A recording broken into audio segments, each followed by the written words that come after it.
It's war against the soul.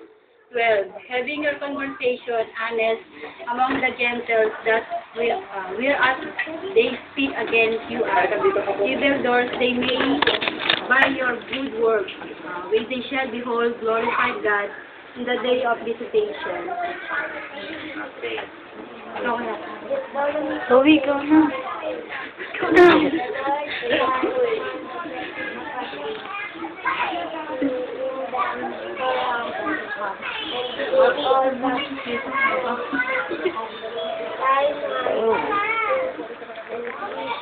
Parang naman haggard. Haggard ka.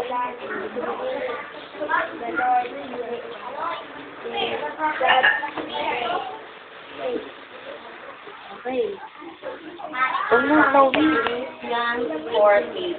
Finally, and then, whatsoever things are true, whatsoever things are honest, whatsoever things are just, whatsoever things are pure, whatsoever things are lovely, whatsoever things are of good report, if there be any virtue, and if there be any right, pray, to think of this. Ate, Chloe. Zoe daw. Chloe.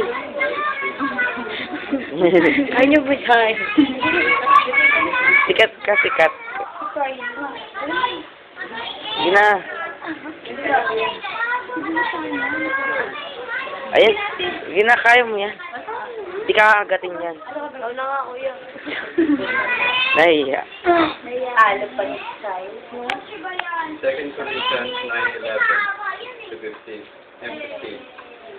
Being rich in everything to all bountifulness, which causes to us thanksgiving to God. Thanks be unto God for His unspeakable gifts. This is Psalm 103, 1 and 2. Bless the Lord, O my soul, all that is within me. Bless His holy name. Verse 2, bless the Lord, O my soul, and forget not all His benefits. So, sana'y magbigay paalala. Maging paggabay sa kay Sister Maricon, first set. Kaya nabulot mo, Sister Maricon, sabi doon, Philippians 4:8. Whatsoever things are lovely, whatsoever things are of good report, yung mga bagay na dapat maging kagilid-gilid sa tahanan.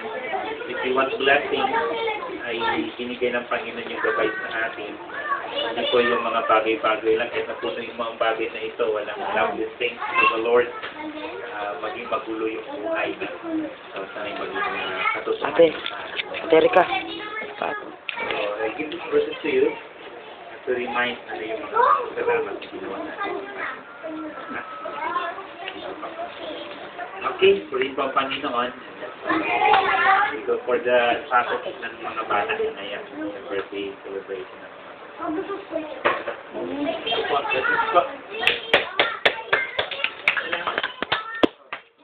God bless.